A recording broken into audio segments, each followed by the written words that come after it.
If you want to kill a big dream, tell it to a small-minded person. I told everybody at 10 years old I was going to be on TV. So when I wrote on that paper, the assignment was write on a piece of paper what you want to be when you grow up. I'm 10. I wrote I want to be on TV. That was that faith, the belief in things that you cannot see. I had a little problem when I said that. I had a severe stuttering problem. I could not talk outside of my house. Anywhere I locked up. I couldn't go to the store. I just stuttered. I ain't see no way I could be on TV, but I wrote it down. I didn't know no better. I'm 10, I wrote it down. Teacher called me to the front of the class. I thought I'm gonna get me a gold star because she had everybody stand and read their paper and their name. She called me to the front. I'm thinking, I'm going up here to get a gold star. I ain't never had one before. My answer must have been really good. I can't tell you how wrong I was. That lady didn't call me up there to give me no gold. She called me up there to humiliate. And when I got up there, that lady Lennon, she said, why would you write something like this on your paper? First of all, why you called me up? You know I can't talk. You already know I can't talk. And she just said, why would you write something like this on your paper? And I'm standing out. I'm trying to get it out. She said, who in this school ever been on TV? Who in your family ever been on TV? Who in this neighborhood ever been on TV?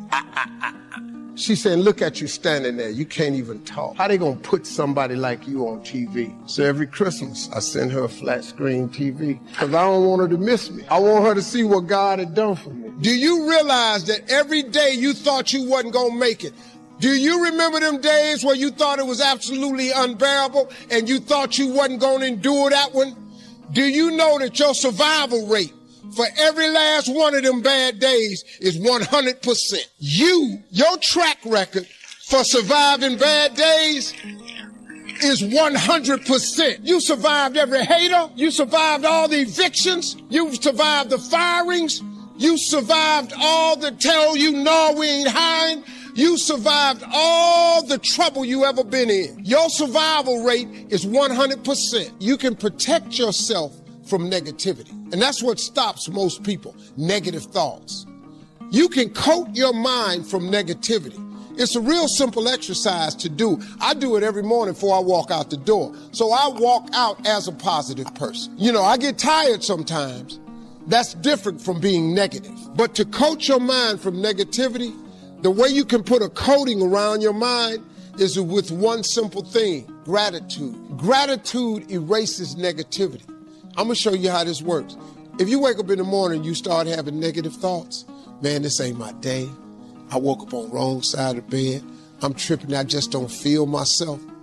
Every time you feel, in the middle of the day, if you feel yourself doing that, stop. Just stop for a second and start going over in your mind everything you have to be grateful for. Not everything you want, everything you already have. Because what you have is substantial. But the fact that you can walk, that's a blessing. The fact that you woke up, that's another blessing. The fact that you can see, think, reason, that's another blessing. The fact that you can go somewhere and get yourself something to eat, that's another blessing. The fact that you can go and turn the key and call someplace home, that's another blessing.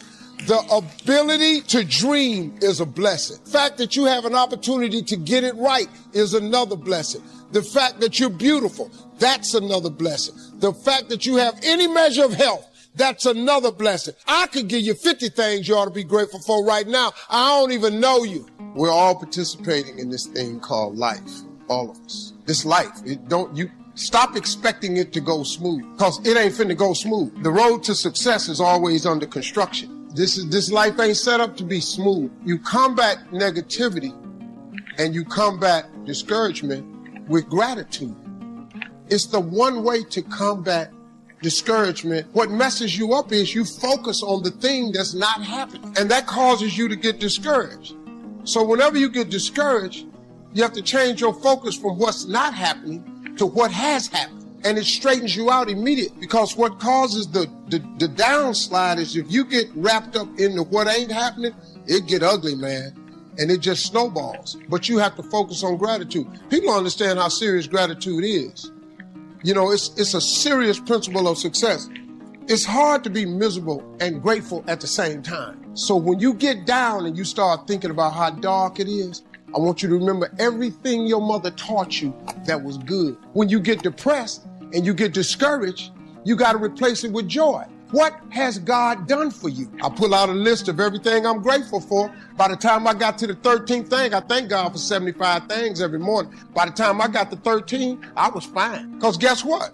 I'm alive, I'm breathing, I'm healthy. Albert Einstein said that imagination is everything. It's the preview to life's coming attractions. That's what your imagination is. Your imagination is actually very, very real.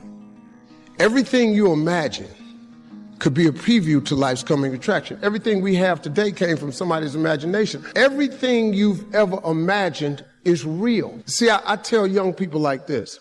First of all, this is how your imagination works. You got to grab this concept. It is impossible for you to think an impossible thought. That is impossible. You can't think something that ain't possible. You ain't that smart. So if it's in your head, you got to ask yourself, how did it get there? That's God showing you a preview of a coming attraction he has for you. The problem with most people is you think your imagination is hocus pocus. It's really not. It's a preview of a coming attraction. If you react to your imagination, that's where your real life is. It's just God showing you what he has for you. The problem people have is they tell their imagination to the wrong people. All y'all want to be successful and you want to be happy, but you got to get there. It's a shortcut to getting there. The shortcut to getting there is the relationship with God. If you try it without him, you're going to fail miserably. You're going to sink, man. It's going to be ugly for you. Through all the things I've gone through in my life, I had a lot of downs. How did I keep the faith? There was a couple of reasons. Number one, I know from living that if you quit whatever you're trying to accomplish, if you quit, whatever you were trying to accomplish can never happen. There's not even a remote possibility. If you quit, there is no chance of it popping back up again, coming back later. Quitting is guaranteed failure. Now, when you're trying, you're going to fail. But quitting, just stopping, that was the number one thing I understood. And then number two, you have to make sure that your dreams, your aspirations and goals are so big that not accomplishing them is not an option. You have to want something so big that it wakes you up in the middle of the night. You have to want something so big that you think about it all the time. You have to want so big that it drives you to wake up when you don't want to. It keeps you up at night when you long been sleepy. It makes you show up, do things you wouldn't normally do. It requires extra. You have a great life in front of you, but your great life is in front of you. It's not behind you. What you did back there ain't got nothing to do with what God got for you. What you did back there was learn the lessons to get you to where you are at this particular moment right here.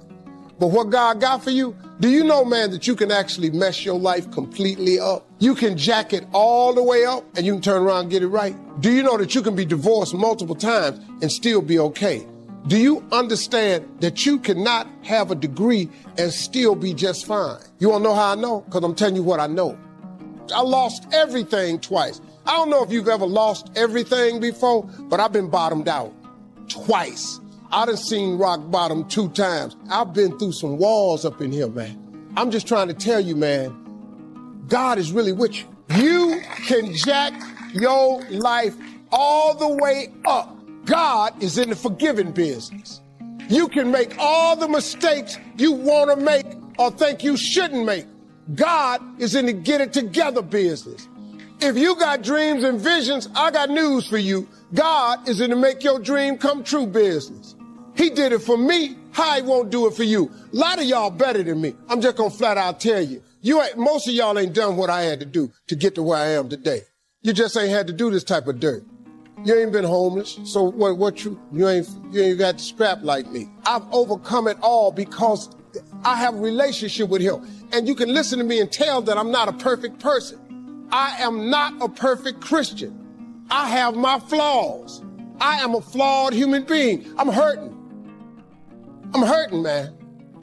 Everybody tripping through something. Everybody, I don't care who you are, you're going through something. But if you got God, you can make it. Everything you're going through is preparing you for what you ask God for. You just got to quit tripping while you're in the process, because the process is necessary. You may not see it now, but when he gets you on the other side of it, you're going to see exactly why it went that way, and you're going to be okay with it.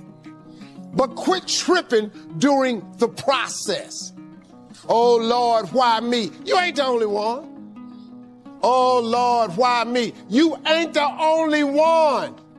Oh, Lord, why I lose my job? You ain't the only one unemployed.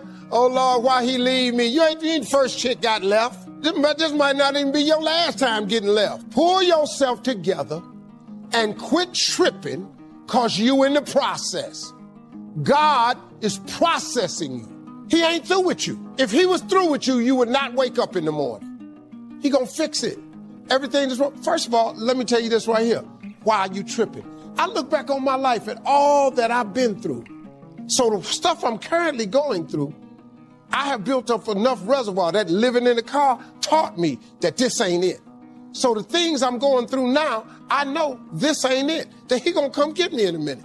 So all I gotta do is sit tight. I ain't in a bad place. Now, I ain't where I want to be, but the spot I'm in is better than where I was. I ain't homeless. The Bible says you have not because you ask not. It didn't say you have not because you don't make enough. It didn't say you have not because your credit ain't straight. It simply say you have not because you ask not. But you don't ask because you ain't got that together. When you ask God for something, quit tripping. He got it from here. God can't give you what you want, because you want to hold on to what you got. You all in the way. Now you telling him how to bless you. You can't tell God how to bless you. It's a simple process. The only reason I'm telling you this, because this is how I made it. I just do me. I'm just being me. I stay uniquely who I am, because you are okay just the way you are, because God made you uniquely who you are. He wanted you to be just like you are. As long as God wakes you up, that means he ain't through with you yet. And if he wakes you up, you got a shot to correct it and get it right. And he kept waking me up. So I figured, okay, God wakes you up. That also means that he has something for you that you've yet to receive. The world has so many lessons to teach you. I consider the world, this earth, to be like a school, and our life, the classrooms. And sometimes here in this planet Earth school, the lessons often come dressed up as detours or roadblocks, and sometimes as full-blown crises. And the secret I've learned to getting ahead is being open to the lessons from the grandest universe of all, that is the universe itself. It's being able to walk through life eager and open to self-improvement and that which is going to best help you evolve, because that's really why we're here, to evolve as human beings. So, to grow into being more of ourselves, always moving to the next level of understanding, the next level of compassion and growth. I think one of the greatest compliments I've ever received, I interviewed with a reporter when I was first starting out in Chicago, and then many years later I saw the same reporter, and she said to me, you know what? You really haven't changed. You've just become more of yourself. And that is really what we're all trying to do. Become more of ourselves. And I believe that there is a lesson in almost everything that you do in every experience. And getting the lesson is how you move forward. It's how you enrich your spirit. And trust me, I know that inner wisdom is more precious than wealth. The more you spend it, the more you gain. So today, I just want to share a few lessons, meaning 3. The 3 lessons that have had the greatest impact on my life have to do with feelings, with failure, and with finding happiness. A year after I left college, I was given the opportunity to co-anchor the 6 o'clock news in Baltimore, because the whole goal in the media at the time I was coming up was that you try to move to larger markets, and Baltimore was a much larger market than Nashville. So getting the 6 o'clock news co-anchor job at 22 was such a big deal. It felt like the biggest deal in the world at the time. And I was so proud because I was finally going to have my chance to be like Barbara Walters, which is who I'd been trying to emulate since the start of my TV career. So I was 22 years old, making $22,000 a year. And it's where I met my best friend Gail, who was an intern at the same TV station. And once we became friends, we'd say, "Oh my God, I can't believe it. You're making $22,000 and you're only 22. Imagine when you're 40 and you're making 40. When I turned 40, I was so glad that didn't happen. So here I am, 22, making $22,000 a year. And yet it didn't feel right. It didn't feel right. The first sign, as President Hennessy was saying, was when they tried to change my name. The news director said to me at the time, "Nobody's going to remember Oprah, so we want to change your name. We've come up with a name we think that people will remember and people will like. It's a friendly name. Susie."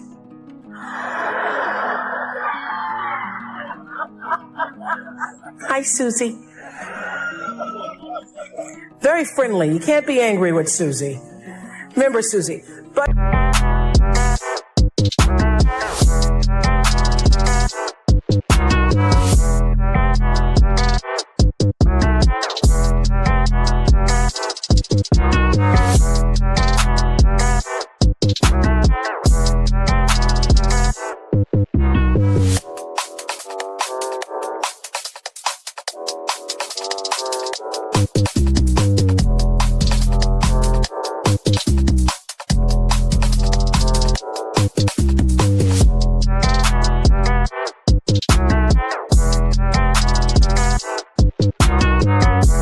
my name wasn't Susie. And, you know, I'd grown up not really loving my name because when you're looking for your little name on the lunch boxes and the license plate tags, you're never going to find Oprah. So I grew up not loving the name, but once I was asked to change it, I thought, well, it is my name. And do I look like a Susie to you? So I thought, no, it doesn't feel right. I'm not going to change my name. And if people remember it or not, that's okay. And then they said they didn't like the way I looked. This was in 1976, where your boss could call you in and say, "I don't like the way you look." Now that would be called lawsuit. But back then, they could just say, "I don't like the way you look," which, in case some of you in the back, if you can't tell, is nothing like Barbara Walters. So they sent me to a salon where they gave me a perm, and after a few days, all my hair fell out, and I had to shave my head. And then they really didn't like the way I looked, because now I am black and bald and sitting on TV. Not a pretty picture. But even worse than being bald, I really hated being sent to report on other people's tragedies as a part of my daily duty, knowing that I was just expected to observe when everything in my instinct told me that I should be doing something. I should be lending a hand. So, as President Hennessy said, I'd cover a fire, and then I'd go back and I'd try to give the victims blankets. And I wouldn't be able to sleep at night because of all the things I was covering during the day. And meanwhile, I was trying to sit gracefully like Barbara and make myself talk like Barbara. And I thought, well, I could make a pretty goofy Barbara. And if I could figure out how to be myself, I could be a pretty good Oprah. I was trying to sound elegant like Barbara. And sometimes I didn't read my copy because something inside me said, this should be spontaneous. You know, it should be spontaneous. So I wanted to get the news as I was giving it to the people. So sometimes I wouldn't read my copy and it'd be like 6 people in a pileup on I-40. Oh my goodness. Sometimes I wouldn't read the copy and because I wanted to be spontaneous, and I'd come across a list of words I didn't know and mispronounce. And one day I was reading copy and I called Canada, Canada. And I did just that. I cracked myself up on the air. And I decided, this Barbara thing's not going too well. I should try being myself. But at the same time, my dad was saying, Oprah Gail, this is an opportunity of a lifetime. You better keep that job. And And my boss was saying, this is the nightly news. You're an anchor, not a social worker. Just do your job.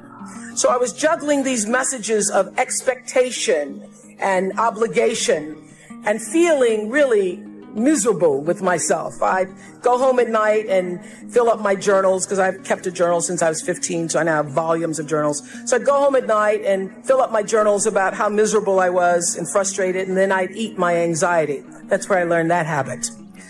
And after 8 months, I lost that job. They said I was too emotional, I was too much.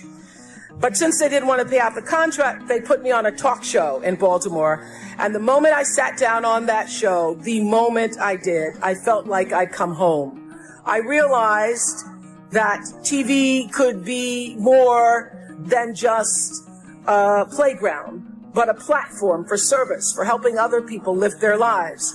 And the moment I sat down doing that talk show, it felt like breathing. It felt right. And that's where everything that followed for me began. And I got that lesson. When you're doing the work you're meant to do, it feels right. And every day is a bonus, regardless of what you're getting paid. It's true. And how do you know when you're doing something right? How do you know that? It feels so. What I know now is that feelings are really your GPS system for life. When you're supposed to do something or not supposed to do something, your emotional guidance system lets you know.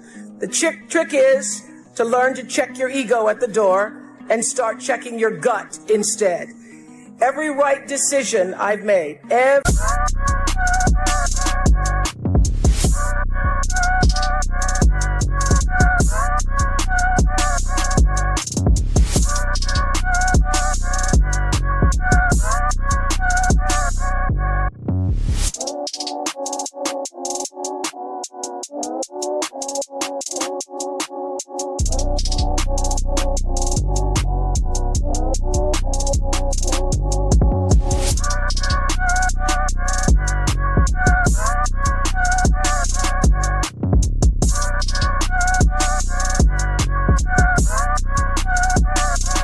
right decision I've ever made has come from my gut.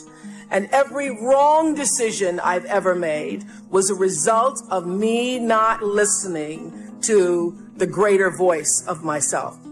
If it doesn't feel right, don't do it. That's the lesson. And that lesson alone will save you, my friends, a lot of grief. Even doubt means don't. This is what I've learned. There are many times when you don't know what to do. When you don't know what to do, get still. Get very still until you do know what to do. And when you do get still and let your internal motivation be the driver, not only will your personal life improve, but you will gain a competitive edge in the working world as well. Because as Daniel Pink writes in his bestseller, A Whole New Mind, he says we're entering a whole new age, and he calls it the conceptual age, where traits that set people apart today are going to come from our hearts, right brain, as well as our heads.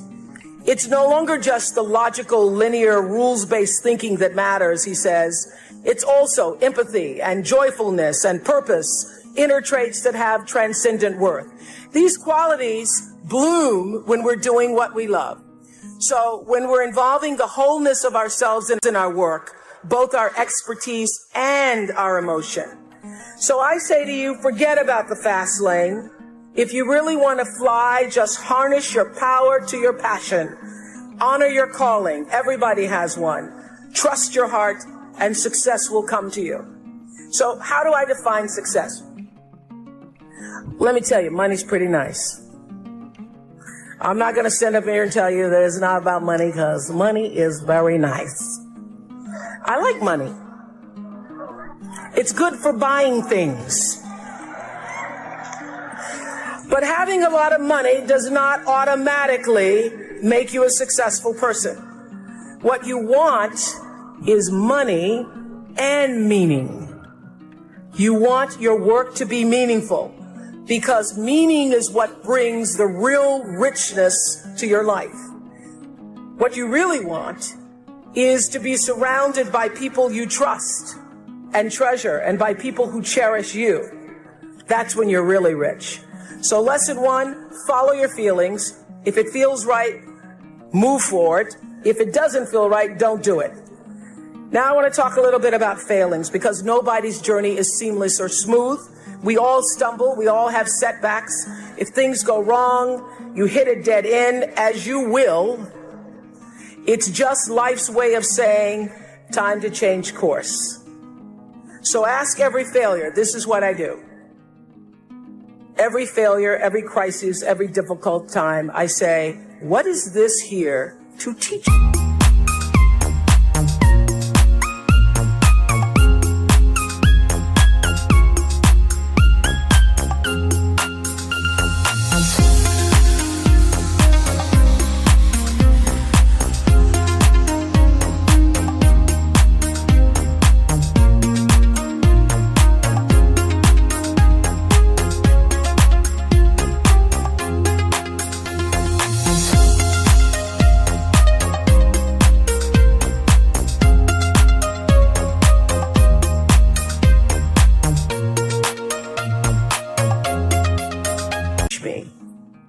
And as soon as you get the lesson, you get to move on.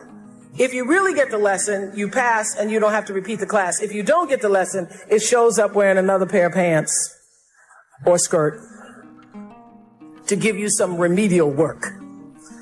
And what I found is that difficulties come when you don't pay attention to life's whisper, because life always whispers to you first. And if you ignore the whisper, sooner or later, you'll get a scream.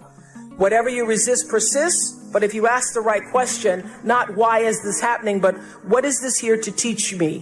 What is this here to teach me?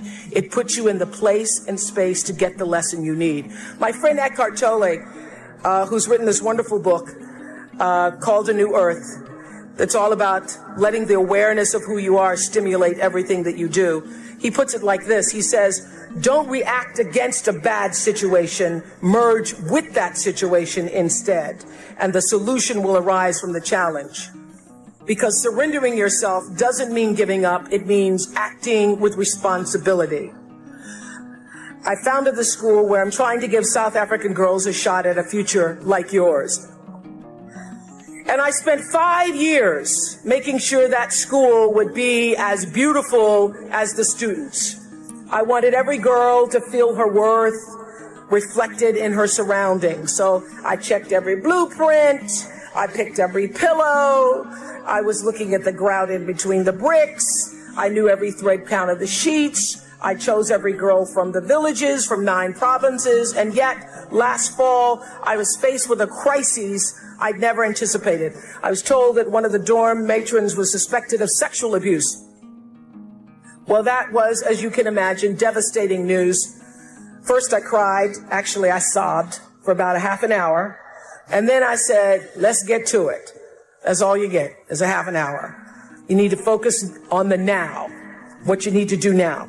So I contacted a child trauma specialist. I put together a team of investigators. I made sure the girls had counseling and support. And Gail and I got on a plane and flew to South Africa. And the whole time I kept asking that question, what is this here to teach me? And as difficult as that experience has been, I got a lot of lessons. I understand now the mistakes I made because I had been paying attention to all of the wrong things. I built that school from the outside in, when what really mattered was the inside out. So it's a lesson that applies to all of our lives as a whole. What matters most is what's inside. What matters most is the sense of integrity, of quality, and beauty. I got that lesson. And what I know is that the girls came away with something too. They've emerged from this more resilient and knowing that their voices have power. And their resilience and spirit have given me more than I could ever give to them, which leads me to my final lesson, the one about finding happiness. Not a small topic, this is finding happiness. But in some ways, I think it's the simplest of all. Gwendolyn Brooks wrote a poem for her children. It's called Speech to the Young, Speech to the Progress Toward. And she says at the end, live not for battles won, live not for the end of the song, live in the along. She's saying, like Eckhart Tolle, that you have to live for the present. You have to be in the moment. Whatever has happened to you in your past has no power over this present moment because life is now. But I think she's also saying, be a part of something. Don't live for yourself alone. This is what I know for sure. In order to be truly happy, you must live along with, and you have to stand for something larger than yourself. Because life is a reciprocal exchange. To move forward, you have to give back. And to me, that is the greatest lesson of life. To be happy, you have to give something back. The lesson here is clear, and that is if you're hurting, you need to help somebody else ease their hurt. If you're in pain, help somebody else's pain. And when you're in a mess, you get yourself out of the mess, helping somebody out of